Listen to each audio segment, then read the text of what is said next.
Hello मेरे प्यारे बच्चों, आप सभी का स्वागत है एसएस कोचिंग क्लासेस में। आज साइंस का क्लास 10 सेकेंड चैप्टर का आज लास्ट टॉपिक है, यानी लास्ट आज क्लास है। इससे पहले हम लोगों ने कुछ सामान्य लवण देखे थे, जिसमें हम लोगों ने कास्टिक सोडा के बारे में पढ़ा था, ब्लीचिंग पाउडर के बारे में पढ़ा था और साधारण लवण के बारे में पढ़ा था, यानी नमक के बारे में हम लोग पढ़ चुके हैं। तो आज की क्लास में हम लोग पढ़ेंगे कि खाने वाला सोडा, जिसको हम लोग बेकिंग सोडा के नाम से भी जानते हैं, इसको मीठा सोडा भी बोला जाता है, इसके बारे में पढ़ेंगे। पहले खाने वाला पढ़ेंगे, फिर धोने वाला पढ़ेंगे, है ना। और उसके बाद देखेंगे अगर हड्डियाँ टूट जाती हैं तो उस पर हम लोग प्लास्टर चढ़वाते हैं, पीओपी लगवाते हैं, यानी प्लास्टर ऑफ पेरिस के बारे में भी पढ़ना है। आजकल की मूर्तियाँ भी बन रही हैं घर में, जो आप पुट्टी लगाते हैं ना, तो उसके बारे में भी हमें पढ़ना है, यानी पीओपी के बारे में पढ़ना है। तो सबसे पहले बेकिंग सोडा यानी खाने वाले सोडे को आज हमें पढ़ना है। नाम क्या है टॉपिक आज का हमारा? तो बेकिंग सोडा। देखिए क्या क्या नाम है इसके। बेकिंग सोडा बोलिए या इसी को खाने वाला सोडा बोलिए, या इसी को बेटा मीठा सोडा भी बोला जाता है। क्या बोला जाता है? मीठा सोडा भी इसी को बोला जाता है। ये इसके तीन नाम है बेकिंग सोडा। कौन सा सोडा बेटा? बेकिंग सोडा, खाने वाला सोडा, या फिर बेटा मीठा सोडा। ये हमारे क्या होते हैं? सोडा होते हैं। क्लियर इतनी बात? और यहाँ पे देखिए, सबसे पहले कल की डेट में हम लोगों का जो पढ़ने का क्रम था, सबसे पहले हम लोग इसका पढ़ते हैं रासायनिक सूत्र। क्या पढ़ते हैं बेटा? रासायनिक सूत्र। और जब हम इसके रासायनिक सूत्र की बात करते हैं तो इसका रासायनिक सूत्र क्या होगा? NaHCO3।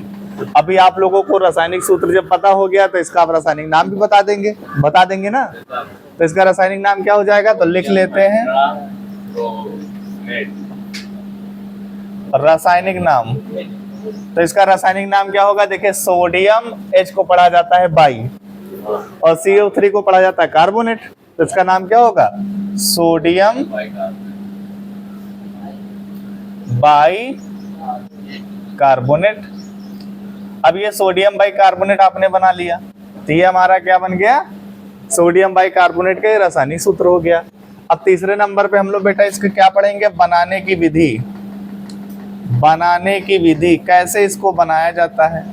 तो भैया देखो, जब हम लोग क्या करते हैं, धोने वाला जो हमारा सोडा होता है, धोने वाला सोडा, अगर हम धोने वाले सोडे में क्या मिला दें? कार्बन डाइऑक्साइड गैस मिला दें। क्या मिला दें? अगर हम बेटा धोने वाले सोडे में कार्बन डाइऑक्साइड गैस मिला दें तो बेटा क्या होगा, जरा बताओ।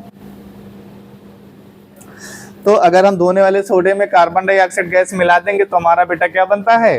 खाने वाला सोडा बन जाता है। यानी धोने वाले में पानी क्या मिलाना है? कार्बन डाइऑक्साइड गैस मिलाना है। तो धोने वाला सोडा मतलब धावन सोडा। किसकी बात की जा रही है? धावन सोडा। और धावन सोडा का फार्मूला क्या होता है? मतलब Na2CO3। तो ये बेटा हमारा क्या है? धावन सोडा है। कौन सा सोडा है बेटा? धावन सोडा है। अब इस धावन सोडा को थोड़ी सी मात्रा में इसमें हमने वाटर मिला दिया। क्या मिलाया? वाटर मिला दिया। वाटर क्यों मिला रहा हूँ? कि भैया कहीं ना कहीं तो हमें हाइड्रोजन ही चाहिए। अगर आपने वाटर ना मिलाया होता तो सीधा आपके पास क्या होती? कार्बन डाइऑक्साइड गैस ही तो होती, है ना। तो कहीं ना कहीं हमें पानी की आवश्यकता यहाँ पर पड़ने वाली है। तो हम क्या कर रहे हैं कि धावन सोडा में कार्बन डाइऑक्साइड गैस प्रवाहित कर रहे हैं। तो अब हमें जो मिलेगा वो क्या मिलेगा? सोडियम बाइकार्बोनेट मिलेगा, NaHCO3। अब यहाँ पर बेटा देखो Na कितने हैं? 2। तो इसके आगे क्या लगा दोगे? 2। ठीक है। तो ये जो बना है इसी को बेटा हम लोग कहते हैं बेकिंग सोडा। कौन सा सोडा है बेटा? ये बेकिंग सोडा है। तो इसकी परिभाषा क्या लिखोगे? बनाने की विधि क्या हो जाएगी कि धावन सोडा में जब कार्बन डाइऑक्साइड गैस प्रवाहित करते हैं, अब इसका नाम क्या होगा? Sodium carbonate. धावन सोडा में जब कार्बन डाइऑक्साइड गैस प्रवाहित करते हैं तो क्या बनता है बेटा? बेकिंग सोडा बनता है। सीधी सी बात है, बहुत ज्यादा अंतर नहीं है। क्या हुआ कि धावन सोडा में कार्बन डाइऑक्साइड गैस प्रवाहित करोगे तो क्या बनेगा? बेकिंग सोडा बनेगा। और इसी को हम लोग बेटा क्या करते हैं? खाते हैं। आप लोगों ने देखा होगा जब खमीर उठाया जाता है, या आप देखो जो हमारी ब्रेड होती है वो स्पॉन्जी होती है, उसमें छोटे छोटे छिद्र पाए जाते हैं स्पंज की तरह। तो वो सब किसके कारण? इसी बेकिंग सोडा के कारण ही मिलते हैं। चलिए, अब इसके बाद हम बेटा इनके गुण की बात करेंगे। और गुण, अब गुण वो तुम्हारे घर में खाने वाला नहीं है, गुड़ ही है, समझ रहे हो ना। ये गुड़ इसकी प्रॉपर्टीज हैं।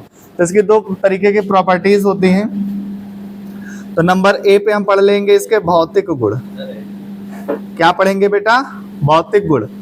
अब भौतिक गुणों में क्या कुछ इसके बारे में जानते हो, थोड़ा सा बता सकते हो? इसके भौतिक गुणों के बारे में थोड़ा कुछ बताओगे?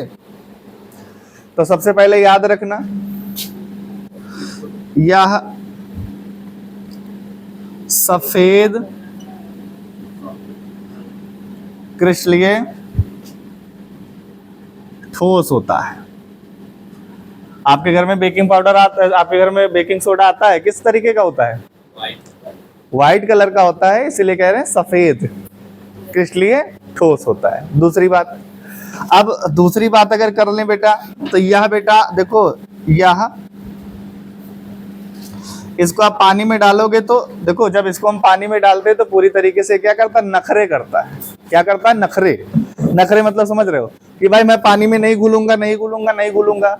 लेकिन घर वाले क्या कह रहे हैं, इसके परिवार वाले क्या कह रहे हैं? भाई थोड़ा सा घुल जा, थोड़ा सा घुल जा, यही तो बोलते हैं। तो इसका मतलब ये हुआ कि यह जल में कैसा है? अल्प विलय, पूरा विलय नहीं है, ना ही अविलय है। घर वाले कह रहे हैं चलो थोड़ा बहुत। ये तो वही वाली बात हो गई कि मान लीजिए हम किसी पार्टी में पहुंचे और परिवार वाले भी साथ में हैं। अब हम तो कह रहे हैं भैया जैसे मुझे ये, तो मुझे पहले गाजर का हलवा नहीं पसंद था, तो भाई मैं गाजर का हलवा नहीं खाता था। तो घर वाले क्या कहते थे? भाई थोड़ा सा खा ले, थोड़ा सा खा ले। तो वही वाला हाल भाई कि थोड़ा सा घुल जा तू। तो ये क्या हो जाएगा? यह जल में क्या है बेटा? अल्प विलय है। अल्प विलय का मतलब यहाँ पर ये हुआ कि इसकी थोड़ी बहुत मात्रा तो जल में घुल जाती है, लेकिन ये पूरी तरीके से जल में नहीं घुलता है। इसका मतलब ये क्या है? अल्प विलय। तीसरी बात ये देखो, इसका याद रखना, इसका जलीय विलयन मतलब भैया यहाँ पे तो घुल नहीं रहा, लेकिन जितना कुछ भी घुल गया है, तो अगर इसका जो जलीय विलयन होता है वो बेटा कैसा होता है? क्षारीय प्रकृति का होता है। क्षारीय प्रकृति का होता है। कौन सी प्रकृति का होता है बेटा? क्षारीय प्रकृति का होता है।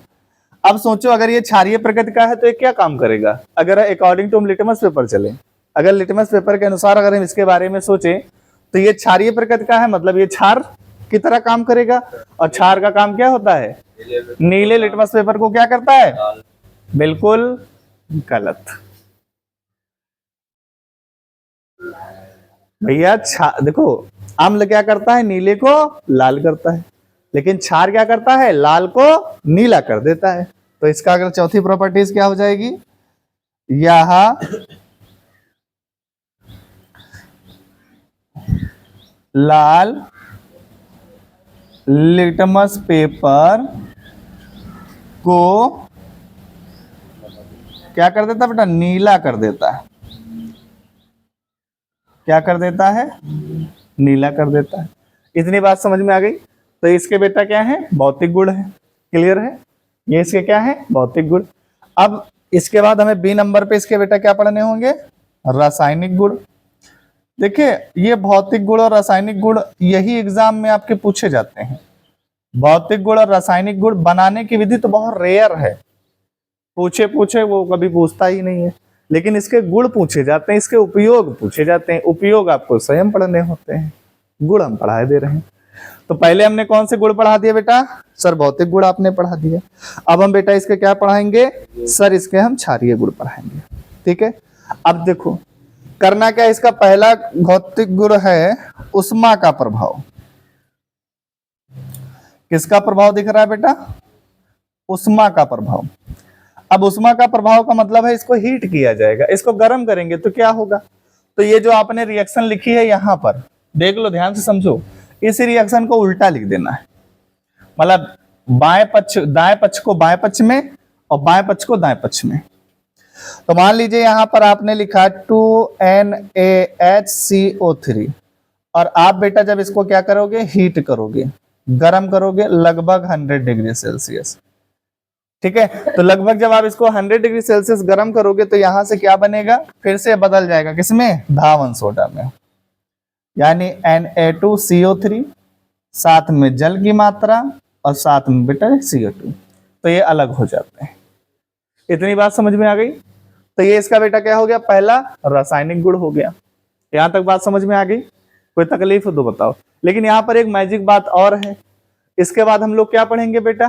धावन सोडा पढ़ोगे कि नहीं पढ़ोगे? धोने वाला सोडा पढ़ेंगे ना, इसके बाद धोने वाला।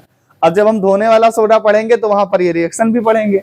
अब देखो कि बेकिंग सोडा बनाने की, बेकिंग सोडा का जो रासायनिक गुण है वही क्या है? धावन सोडा को बनाने की विधि बन जाएगा। तो भैया देखो यहाँ पे धावन सोडा बन रहा है कि नहीं बन रहा? बोलो भाई। धावन सोडा का उपयोग किया हमने, क्या बनाया? बेकिंग सोडा बनाया। बेकिंग सोडा बन गया, फिर से हमने उसको हीट कर दिया, गर्म कर दिया, फिर से बेटा हमारा क्या बन जाएगा? धावन सोडा बन जाएगा। बात क्लियर है? तो ये रिएक्शन कहाँ काम आ जाएगी सर? धावन सोडा में काम आ जाएगी। इतनी बात क्लियर होगी। अब देखो दूसरी बात, यहाँ पे एक और समझो। जगह क्या दिख रहा है यहाँ पे बेटा? आप लोगों को दिख रहा होगा। दूसरा है, अभी हमने आपको बताया कि अगर ये क्षारीय प्रकृति का है तो अम्लों से भी तो क्रिया करेगा, है ना बाबू? समझ रहे हो ना? अगर ये क्षार है, ये क्षारीय प्रकृति का है ना सोडियम बाइकार्बोनेट, और अगर ये अम्लों के साथ रिएक्शन करेगा मेरे बच्चे, तो क्या बनाएगा? लवण और जल ही तो बनाएगा। क्या बनाएगा? लवण और जल बनाएगा। तो लो भैया, हमने बाबू यहाँ पे लिया है NaHCO3 सोडियम बाइकार्बोनेट। इसकी रिएक्शन अम्ल के साथ करवा दो। तो चलो हमने अम्ल यहाँ पर बेटा ले लिया है आपका HCl। अब यहाँ पर आपने अम्ल लिया सोडियम बाइकार्बोनेट, और यहाँ पर आपने अम्ल बेटा क्या लिया है? HCl लिया है। और जब आपने HCl यहाँ पर अम्ल लिया है तो क्या होने वाला है? सोचो जरा। पहली बात देखो, यहाँ पे CO3 दिख रहा है, तो CO3 दिख रहा तो मतलब यहाँ से CO2 निकलेगी, सीधी सी बात है। तो ये CO2 गैस से बेटा यहाँ पे दिख रहा है आप लोगों को, ठीक है। अब यहाँ पर देखो, ये एक H बच गया, एक H ये बच गया, और CO2 निकलने से एक ऑक्सीजन यहाँ पे बच गया, तो मतलब सर वाटर भी बनेगा, ठीक है। और ध्यान से देखो यहाँ पर क्या बनने वाला है? NaCl। तो यहाँ से बेटा क्या बनेगा? NaCl। तो ये लवण भी बन गया, जल भी बन गया, ठीक है। अम्लों के साथ इसकी क्रिया हो गई। मान लीजिए H2SO4 के साथ कराना हो आपको, तो यहाँ पर है NaHCO3, आप ले लीजिए H2SO4। अब जब आप H2SO4 के साथ रिएक्शन कराओगे तो क्या बनेगा? बता सकता है कोई बच्चा? बोलो क्या बनेगा? अब देखो इधर, हाँ, सबसे पहले यहाँ पे समझो जरा रिएक्शन को, क्या कह रहा है ये। देखिए CO3 है तो यहां से क्या निकल जाएगी? CO2। और देखिए यहां पर बनता है sodium sulphate. Sodium sulphate, sulphate की वैलेंसी कितनी होती है? -2। यहाँ पर Na कितना है? 1, तो Na भी कितना लेना पड़ेगा? 2। तो 2 Na लोगे तो क्या बनेगा? Na2SO4, सोडियम सल्फेट बनता है। अभी यहाँ पे हाइड्रोजन 2, यहाँ पे 2, यहाँ पे हाइड्रोजन कितना हो गया? 4, और 2 ऑक्सीजन यहाँ पे बचा है, तो मतलब क्या बनने वाला है? 2H2O बनने वाला है। तो ये सब रिएक्शंस हैं, एक बार पढ़ोगे समझोगे तो आसानी से हो जाएंगी, बहुत तकलीफ देने वाली है नहीं। सर इसके 2 अणुए लिए, क्यों लिए सर? कारण इसका ये है कि सर यहाँ से कार्बन डाइऑक्साइड की कितनी अणुए निकली बेटा? 2 अणुए निकलते हैं। क्लियर है? तो कार्बन डाइऑक्साइड की कितनी अणुए निकल रही हैं? 2 अणुए। तो ये बेटा इसके क्या हो गए? तो इसके हम लोगों ने ये पढ़ लिए रासायनिक गुण, ठीक है। तो इसके रासायनिक गुण बहुत ज्यादा है नहीं, तो यही 2 हम लोगों ने रासायनिक गुण इसके पढ़ लिए हैं, ठीक है। अब यहाँ पर याद रखिएगा कि इनके उपयोग पढ़ना है हमको। क्या पढ़ना है? उपयोग। तो ये काम आपका बेटा क्या है? स्वयं का है, स्वयं पढ़े, है ना। इसको हमें क्या करना है? स्वयं पढ़ना है। इसी बहाने किताब खोलोगे, अन्यथा किताब ही नहीं खोलोगे, है ना। अब जैसे इसका उपयोग कहाँ कहाँ होता है, जैसे बेकिंग पाउडर में हम लोग करते हैं, अग्निशामक यंत्रों में करते हैं, एंटीसेप्टिक के रूप में किया जाता है, प्रयोगशाला में अभिकर्मक के रूप में किया जाता है। अगर हमारे पेट में एसिडिटी बढ़ जाती है, हमारे पेट में क्या होता है? HCl की मात्रा बढ़ जाती है, तो हमें तरह तरह की डकारें आते हैं। एक तरीके नहीं, तरह तरह डकारें आते हैं। किसी को खट्टी आती है, किसी को कड़वे आते हैं, कोई कहता है भैया चीरता हुआ गला बाहर आ रहा है। तो वो सब किसके कारण है? वो एसिडिटी के कारण। अब पेट में बढ़ गया HCl की मात्रा बढ़ गई तो पेट में हो गई एसिडिटी। अब एसिडिटी हो गई तो भैया क्या कहेंगे? कौन सा सोडा दो? खाने वाला सोडा दो। मिलाया, थोड़ा लिया अंदर, और कहा किस नेचर का है? क्षारीय नेचर का है। किस नेचर का है? क्षारीय नेचर का है। और अम्ल के साथ रिएक्ट करेगा, उसको क्या कर देगा? अम्ल को उदासीन कर देगा, और पेट की एसिडिटी खत्म हो जाएगी। कभी कभी देखा होगा हमारे गांव घर में जो हम लोग जानवर पालते हैं, जैसे हमारे यहाँ गाय भैंस होती हैं, तो उनका पेट कभी कभी चढ़ जाता है, उनको भी अपच हो जाती है, खाना नहीं डाइजेस्ट होता है, उनके भी भयंकर एसिडिटी बनती है, इधर लौटते हैं उधर लौटते हैं। तब भी क्या डॉक्टर साहब को फोन किया, डॉक्टर साहब बोले भैया जरा उसको 50 ग्राम सोडा जो है खिला दो या घोल के पिला दो। और जैसे पिलाया क्या हो गया, तुरंत हमको आराम मिल जाता है। तुरंत क्या है, इस गाय जो हमारा भी जानवर हमने पाला है उसको क्या मिल जाती है, तुरंत आराम मिल जाती है। तो कहीं ना कहीं पेट की एसिडिटी को भी कम कर रहा है। डबल रोटी वगैरह बनाई जाती है ना, घर में पानी वाले बतासे भी बनाते हो, है ना, तो सब जगह पर इसका उपयोग होता है।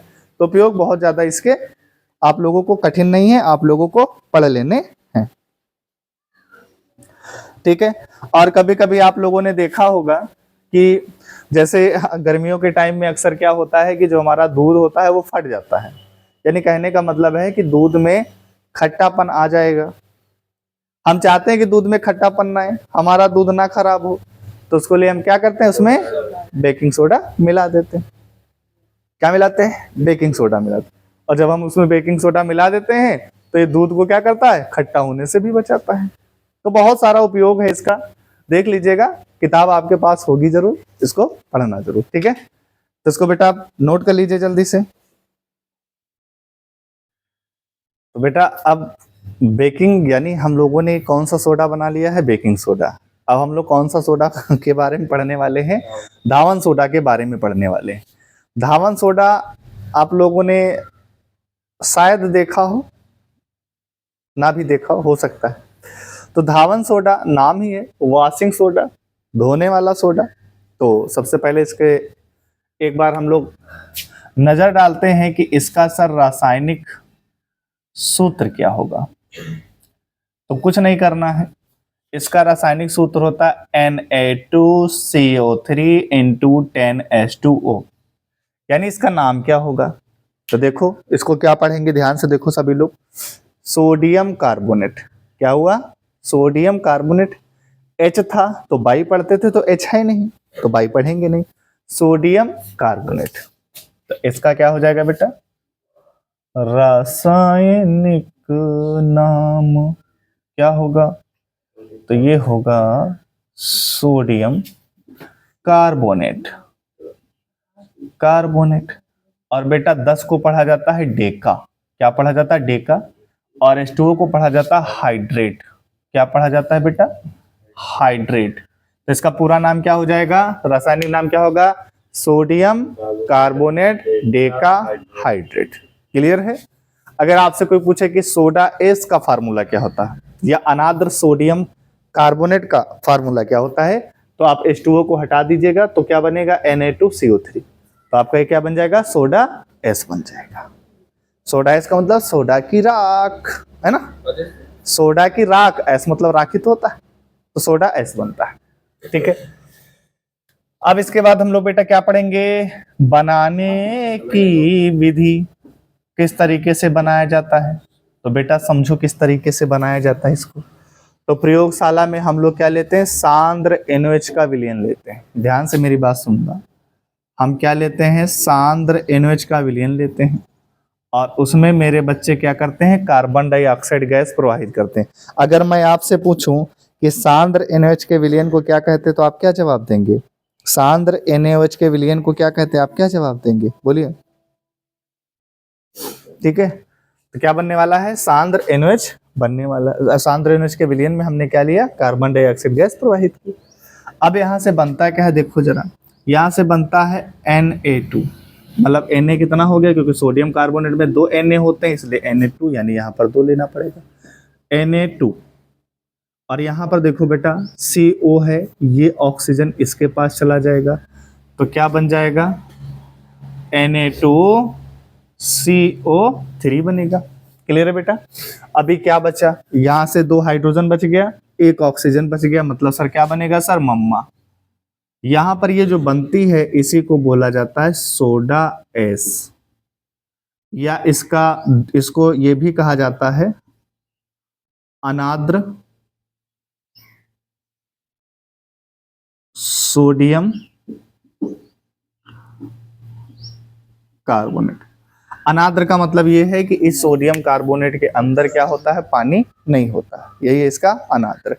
अब यहाँ पर देखो, ये जो अनाद्र सोडियम कार्बोनेट बना है, अब हम लोग बेटा ये अनाद्र सोडियम कार्बोनेट बन गया, अब हम इसमें क्या डालेंगे बेटा, इसमें वाष्प डालेंगे, इसमें क्या करेंगे, हम पानी को डालेंगे, तो क्या बन जाएगा, इसका वाष्पन करवाएंगे, तो इसका अति संतृप्त हमें विलयन मिलेगा, यानी इसके अंदर क्या डालना है, हमें पानी डालना है। चलो, अब हमने ले लिया Na2CO3 और इसमें हमने पानी डाला, तो ये हो जाएगा 10H2O। और जब इसके अंदर पानी डालोगे तो इसकी क्या निकलेगी, जो भाप निकलेगी उसको हम फिर से क्या कर लेंगे, ठंडा कर लेंगे, अति संतृप्त भाप निकलती है, जिसको हम क्या करते हैं बेटा, फिर से ठंडा कर लेते हैं, तो हमें क्या मिलता है, एक क्रिस्टलीकृत सोडियम कार्बोनेट मिलता है, यानी हमें मिलता है Na2CO3 इंटू 10H2O। तो ये इसकी बनाने की विधि हो गई। एक ही एक विधि पढ़ेंगे, बहुत ज्यादा विधियां पढ़ेंगे नहीं, इतना ज्यादा पूछा नहीं जाता, ठीक है। तो ये इसकी हो गई रिएक्शंस। रिएक्शंस को आप एक दो बार प्रैक्टिस करेंगे ही आपको आ जाएगा। देखो हर चीज प्रैक्टिस पे ही है, आप जितना ज्यादा प्रैक्टिस करोगे चीजों को उतना ज्यादा चीजें आएंगी, ठीक है। समझ यहाँ लेते हैं, प्रैक्टिस घर पे कर लीजिएगा। आपका पहला तो नियम यही कहता है कि आपने अगर क्लास देखी, आपने क्लास किया है, तो आप घर पे जाके इसको पढ़िए, पढ़ेंगे नहीं काम कैसे चलेगा, तो पढ़ना बहुत जरूरी है, ठीक है। चलिए इनके गुणों के बारे में बात कर लेते हैं। तो गुण तो हमेशा दो तरीके के हम लोग पढ़ेंगे। सबसे पहले इसका बेटा क्या है, रासायनिक गुण। क्या बेटा, रासायनिक गुण। कितने लोगों ने धावन सोडा को देखा है, वो रासायनिक गुण पहले कहाँ पढ़े, तो बताया करो यार। भौतिक गुण, वेरी गुड। पहले क्या पढ़ेंगे, भौतिक गुण पढ़ेंगे हम लोग। अब ये भौतिक गुण इसके क्या क्या होते हैं, कोई बता सकता है, ठीक है। तो बेटा ये क्या होता है, यह सफेद कैसा होता है,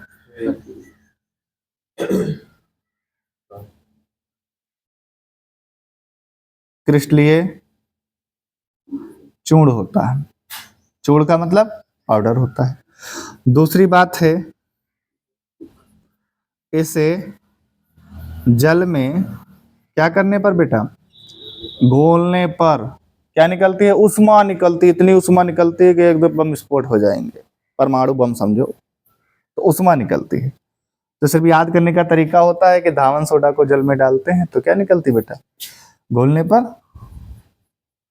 क्या उत्पन्न होगी, उष्मा उत्पन्न होती है, ठीक है। और तीसरी बात है कि यह क्षारीय प्रकृति का होता है। कैसा होता है बेटा, क्षारीय प्रकृति का होता है, यानी इसका नेचर जो है वो कैसा होता है, क्षारीय होता है। चौथी बात है, अगर ये क्षारीय प्रकृति का है तो यह क्या करेगा, लाल लिटमस पेपर को, कौन सा पेपर, लाल लिटमस पेपर को क्या कर देगा बेटा, नीला कर देगा।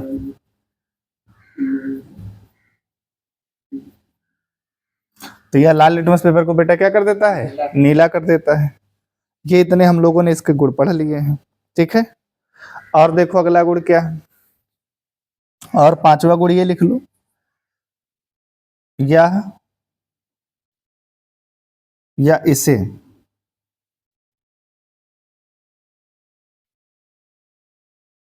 वायु में खुला छोड़ने पर, खुला छोड़ने पर जल के अणु निकल जाते हैं। क्या होता बेटा, जल के अणु निकल जाते हैं। इतनी बात समझ में आ गई। तो ये बेटा हम लोगों ने क्या पढ़े हैं,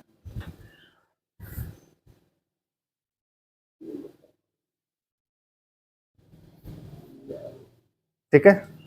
ये इसके क्या हो गए बेटा, भौतिक गुण हो गए। अब इसके क्या पढ़ेंगे, रासायनिक गुण पढ़ेंगे। चलिए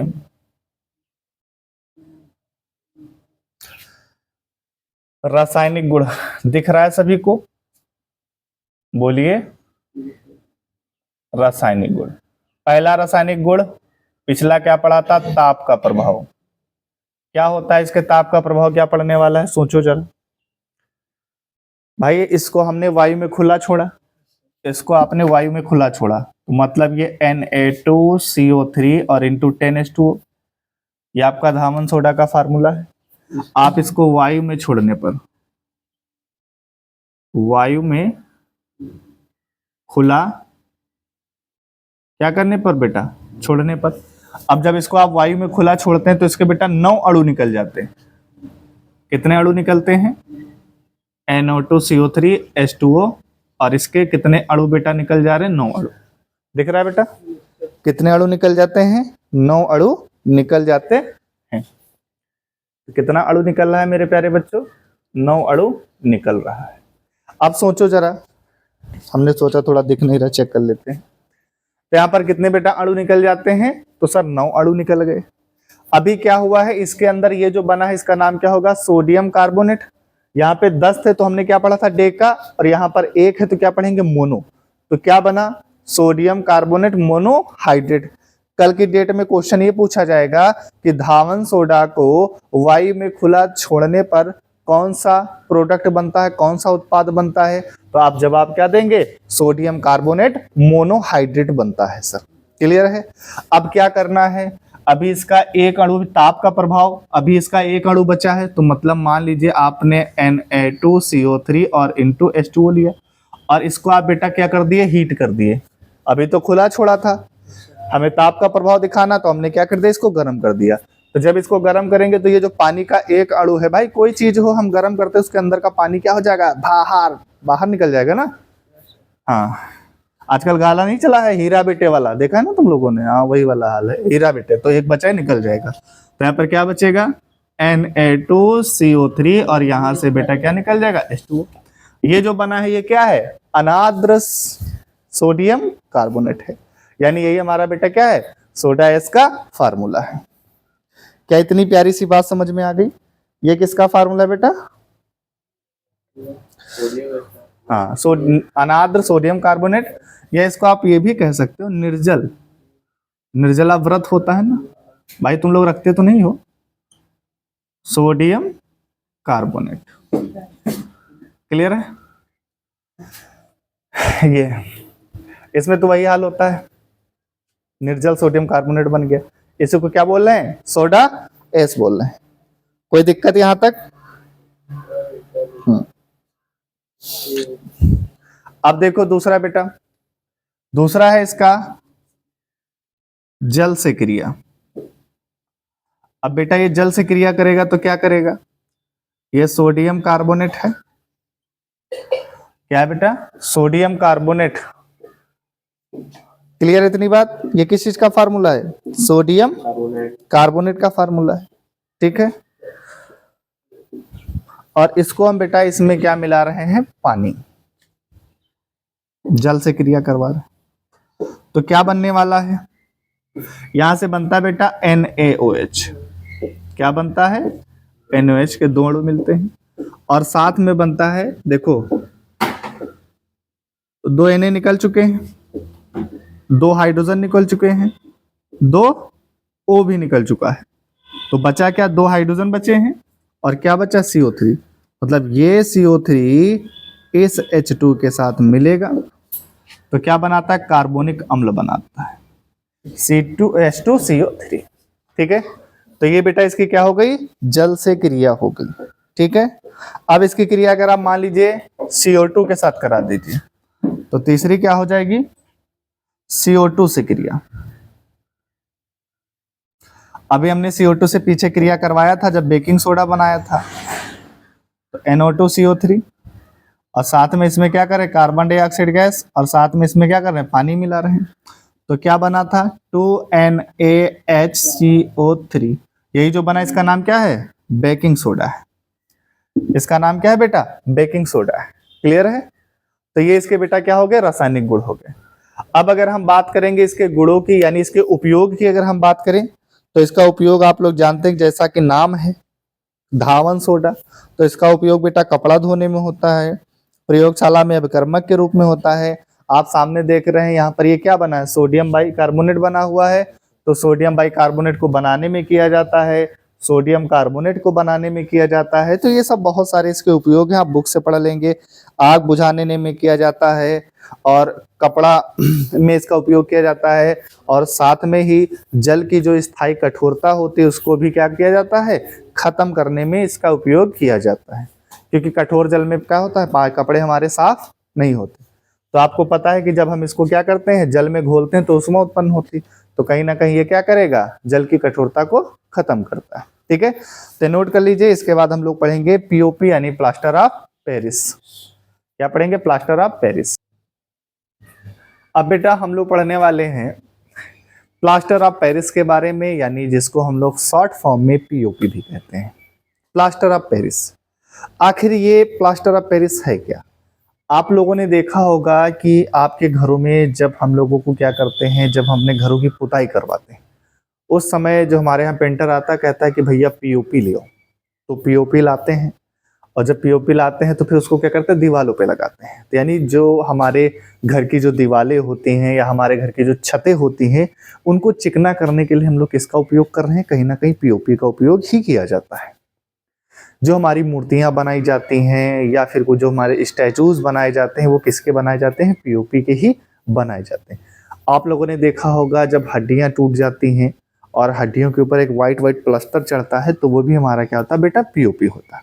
आखिर ये पीओपी है क्या, यानी प्लास्टर ऑफ पेरिस क्या है? तो सबसे पहले इसके रासायनिक सूत्र की बात करें तो इसका रासायनिक सूत्र होता है CaSO4 और हाफ H2O। क्या होता है, कैल्शियम सल्फेट, आधे को पढ़ा जाता है हेमी, और H2O को हाइड्रेट, अभी आपको बताया था। तो इसका रासायनिक नाम हो जाएगा कैल्शियम सल्फेट, है ना बेटा? क्या नाम हुआ, कैल्शियम सल्फेट हेमी हाइड्रेट। तो ये आपका हो गया कैल्शियम सल्फेट, और ये बेटा क्या, हेमी हाइड्रेट। अब बात ये आती है कि सर ये कैल्शियम सल्फेट हेमी हाइड्रेट यानी पीओपी बनाया कैसे जाता है? तो समझिएगा बात को जरा। आप लोगों ने कंपाउंड का नाम सुना होगा जिसका नाम है जिप्सम।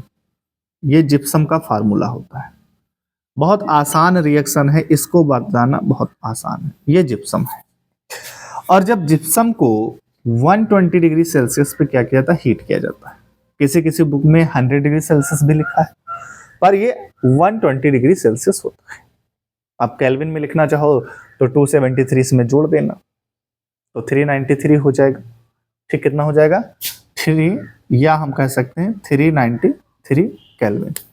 ठीक है, जब 393 केल्विन या 120 डिग्री सेल्सियस पर जिप्सम को गर्म किया जाता है तो क्या बनता है, ये बनता है CaSO4 और हाफ H2O, यानी आधा अणु इसमें क्रिस्टलन के फॉर्म में होता है, और इसके 1.5 अणु निकल जाते हैं। तो 1.5 को हम क्या लिख सकते हैं, आधा। तो 1.5 को इस तरीके से लिखते हैं 3/2।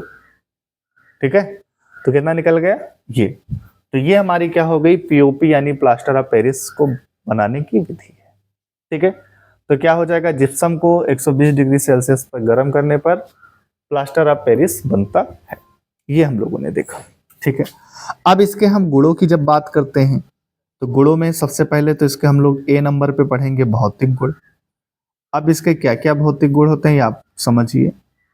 तो बेटा आप लोगों ने देखा होगा जब हम इनके भौतिक गुणों की बात करते हैं प्लास्टर ऑफ पेरिस के, तो ये हमारा बेटा क्या होता है, ध्यान से सुनना, यह सफेद रंग का।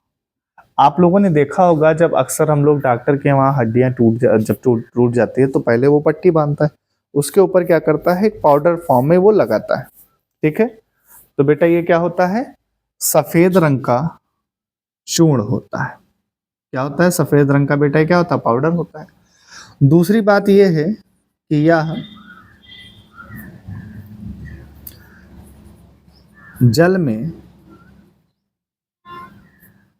अल्प विलय। दूसरी बात आपको ये पता चल गई कि यह बेटा क्या है, जल में अल्प विलय है। ठीक है, और याद रखना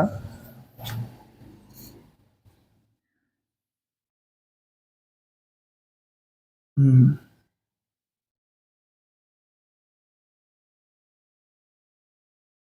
इसकी क्रिया जल से कराने पर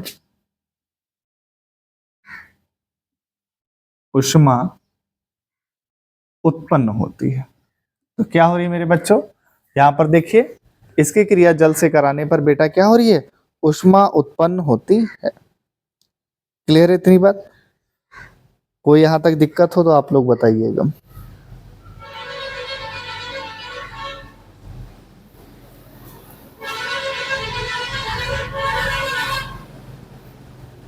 ठीक।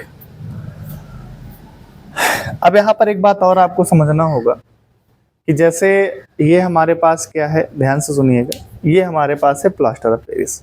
यह जल से क्रिया करता है, ऊष्मा उत्पन्न होती है और बेटा ये क्या होता है, जमने लगता है। तो जमने पर क्या होता है, इसके आयतन में प्रसार होता है। चौथी बात क्या हो जाएगी,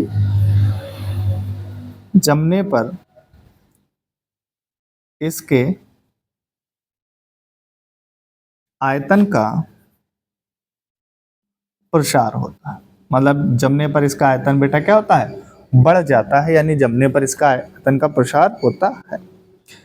क्लियर है? तो यहाँ पर बेटा इसके हम लोगों ने ये क्या पढ़ लिए हैं, तो ये हम लोगों ने बेटा इसके पढ़ लिए हैं कौन से गुण, ये हम लोगों ने इसके भौतिक गुण पढ़ लिए। ठीक है, और इसके रासायनिक गुण बेटा बहुत ज्यादा है नहीं, है ना, तो इसका आप लोग देखना चाहो तो एक दो देख लो। कि मान लीजिए जैसे अगर हम इसके रासायनिक गुणों की बात कर लें, तो रासायनिक गुण का मतलब ये हुआ कि इसकी क्रिया जल से करवा दो, इसकी क्रिया जल से। और जल से जब ये क्रिया करता है तो ध्यान से सुनना, ये आपने बेटा क्या लिया है, ये आपने पीओपी लिया है, ये आपका पीओपी है। और इसकी जब रिएक्शन आप जल से करवाते हैं तो ये बेटा फिर से कन्वर्ट हो जाता है किसमें, जिप्सम में। ठीक है, तो फिर से किस में बदल गया, फिर से ये जिप्सम में बदल जाता है। तो इसकी क्रिया हमने किससे करा दी, जल से करा दी। तो इतना इसके बारे में पढ़ लीजिएगा। और इसके उपयोग इसके बारे में आपको पढ़ना है तो उपयोग आपको स्वयं पढ़ने हैं।